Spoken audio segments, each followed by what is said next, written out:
आपका स्वागत है आपके अपने चैनल मैथ बाय महेश में। आज जो हम टॉपिक करने जा रहे हैं वो अर्थमेटिक प्रोग्रेशन एपी यानी समांतर श्रेणी है।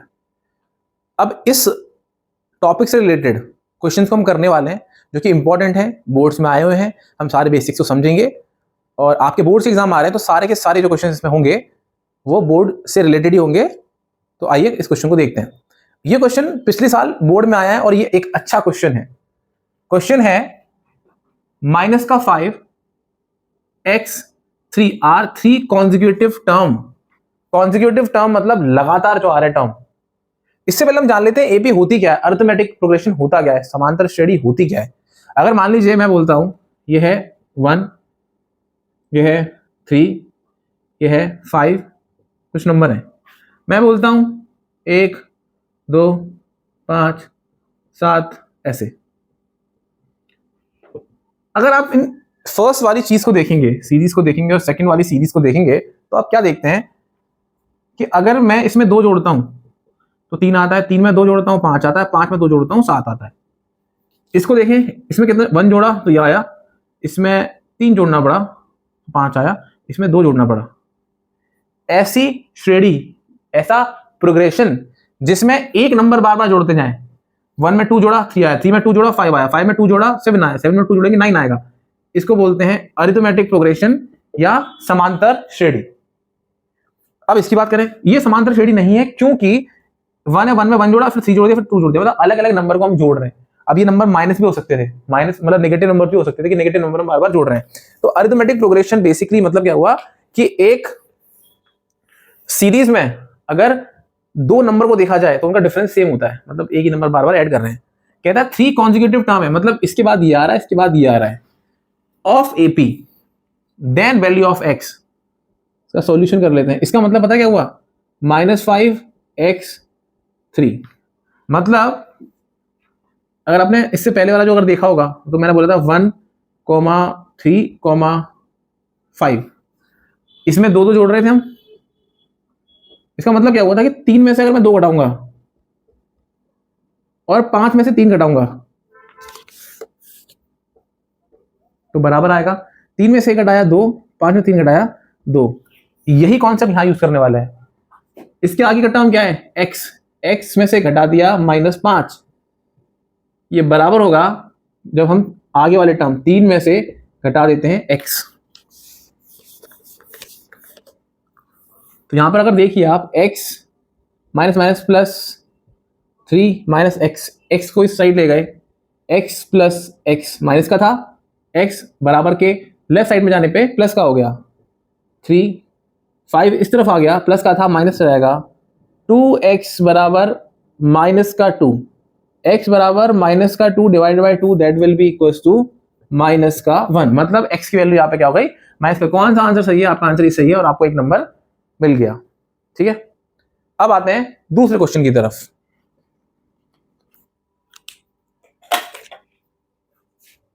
अब जो दूसरा क्वेश्चन जो है, अब देखिए इस क्वेश्चन को मैं हिंदी में भी समझाता हूं। कह रहा है द फर्स्ट टर्म, पहला टर्म एपी का 22 है। अब आपको टर्मिनोलॉजी पता है, फर्स्ट टर्म जो होता है जिसको हम ए से रिप्रेजेंट करते हैं, बोलते हैं पहला टर्म किसी भी एपी का ए होता है। सॉल्यूशन है, पहला टर्म किसी भी एपी का ए होता है, ए मानते हैं हम। तो पहला टर्म क्या कहता है, पहला टर्म तो 22 है। फिर लास्ट टर्म इज -6। एपी है, उसका लास्ट टर्म बोलता है -6। लास्ट टर्म के लिए हम बोलते हैं एल, एल है -6।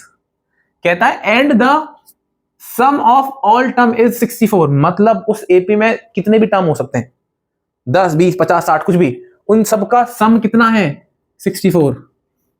सम 64 है। अब मुझे नहीं पता कि उस एपी में, जैसे मान लीजिए अगर एक एपी है तो 1, 2, 3 हो सकता है ये यहां तक खत्म हो जाए, हो सकता है कोई और आगे ले जाए, हो सकता है कोई और आगे ले जाए। मुझे नहीं पता कि इसमें 5 टर्म है, 6 टर्म है, 7 टर्म है, 8 टर्म है। तो मैंने मान दिया कि उस एपी में n टर्म है, इसलिए मैं इसको लिखूंगा सम। सम को ऐसे रिप्रेजेंट करते हैं और नंबर ऑफ टर्म कितने, n नंबर ऑफ टर्म है। तो उस एपी में जितने भी नंबर हैं, जितने भी टर्म्स हैं, उन सब का सम कितना आ रहा है, 64 आ रहा है, ऐसा ही बोल रहा है। इतना तो हमें गिवन है, इतना तो हमें दिया गया है। कहता है find the number of term in AP, कहता है ये पता करो उस एपी में कितने टर्म है, मतलब वो n, कहता है n फाइंड करके दो, बात खत्म। और क्या बोलता है, और बोलता है find common difference. Common difference जो हमने बात करी थी, सार्व अंतर, जब किसी एपी में दो टर्म के बीच का जो डिफरेंस होता है उसको हम सार्व अंतर बोलते हैं या कॉमन डिफरेंस बोलते हैं। कॉमन डिफरेंस को डी से रिप्रेजेंट किया जाता है, ये हमसे पूछा है। बोलता है एक तो डी बता दो और बोलता है एन बता दो। बेटा आप लोगों के जितने भी क्वेश्चंस बनने वाले हैं एपी में, मैक्सिमम उसमें ये होगा, या तो एन पूछ लेगा, या सम पूछ लेगा, या फर्स्ट टर्म पूछ लेगा, या लास्ट टर्म पूछ लेगा। तो ध्यान से देखिएगा, ठीक है।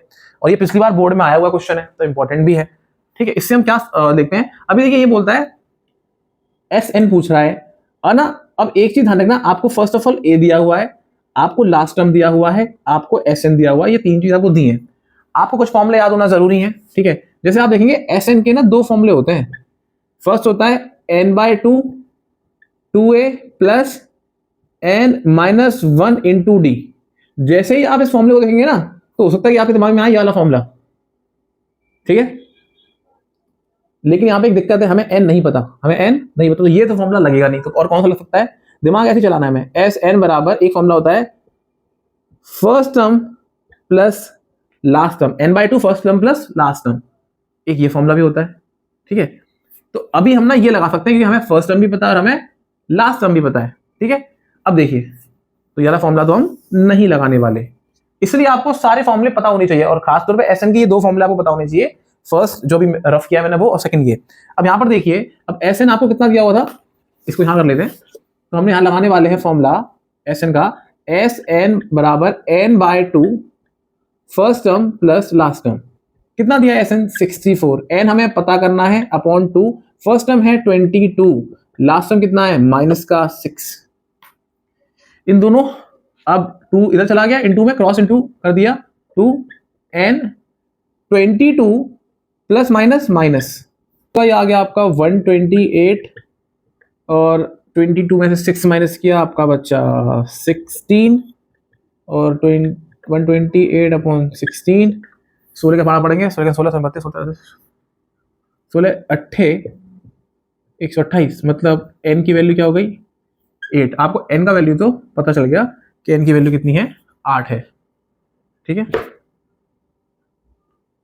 अब आते हैं डिफरेंस निकालने के लिए। अब देखिए, अब आपने सब कुछ यूज कर लिया। अब ये देखिए लास्ट टर्म की बात करता है, लास्ट टर्म का मतलब क्या होता है, लास्ट टर्म का मतलब हम ये भी बोल सकते हैं कि ये, जैसे मान लो मैंने बोला ये फर्स्ट 2 3 4, तो लास्ट टर्म तो ये हो गया, ये टर्म हो गया लास्ट टर्म, और इसको हम एन टर्म भी बोल देते थे, मतलब फोर्थ टर्म टाइप का मान सकते हैं, ठीक है। तो अब हमें ये पता है कि ये एन 4 है, 1 2 3 4, तो यहाँ पे क्या हो जाएगा A4 हो जाएगा। ऐसे आप ध्यान दीजिए, लास्ट टर्म को हम ज्यादा कई बार हम ऐसे एन भी लिख देते हैं, लेकिन हमें पता है एन तो 8 है, इसका मतलब ये A8 की वैल्यू -6 है, ठीक है। अब एन का फॉर्मूला क्या होता था, एन का फॉर्मूला होता था A plus n-1 into D बराबर -6। ए की वैल्यू क्या है, ए की वैल्यू है 22, ए की वैल्यू है 22, एन की वैल्यू क्या है, एन की वैल्यू है 8, डी की वैल्यू हमें पता करनी है, तो 22 प्लस 7d -6, ये इस तरफ जाएगा, 7d -6 -22 जो कि जाएगा -28, तो डी की वैल्यू हो गई डी बराबर -4, क्यों 7 7 28 -4, डी की वैल्यू क्या हो गई, डी की वैल्यू हो गई -4,